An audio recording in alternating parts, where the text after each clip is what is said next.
নমস্কার। আজকের বিষয় কি অপূর্ব নকশা। একদা এক বাঙালি ধনাঢ্য ব্যক্তির, অবশ্য সেই ব্যক্তি নিরক্ষর ছিলেন, তার ইচ্ছা হলো কলিকাতার পাঁচতারা হোটেলে নৈশ উপভোগ করবেন। যেমনি চিন্তা তেমনি কাজ। তিনি চলে গেলেন এক পাঁচতারা হোটেলে। ম্যানেজার সাহেবের সাথে দেখা করে রাত্রিবাসের জন্য একটা রুম ভাড়া করলেন। ম্যানেজার বাবু তার কর্তব্য মতে বাঙালি বাবুকে একটা সুইচ বোর্ডে রাত্রিকালে তার প্রয়োজনীয় বিষয়গুলি অনুসন্ধানের জন্য সুন্দরভাবে দেখিয়ে দিলেন। অর্থাৎ যে এই সুইচটা টিপলে পায়খানা, এই সুইচটা টিপলে জল, ইত্যাদি ইত্যাদি। এখন যথারীতি বাঙালি বাবু রাত্রের নৈশ আহার সম্পন্ন করার পরে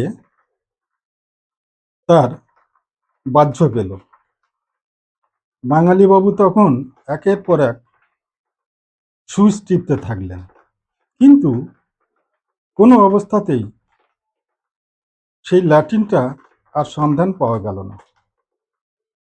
এদিকে বাহ্যবেগ এতটাই প্রবল হলো, বাঙালি বাবু একটা ক্যারি পেপারে উপায় না পেয়ে তাতে বাহ্য করলেন।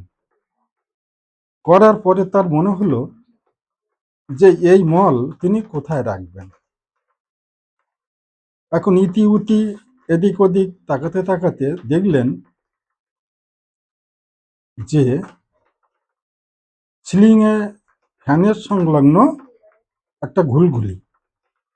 ভাবলেন যে ওই ঘুলঘুলি দিয়ে উনি ওটা বাইরে বের করে দেবেন।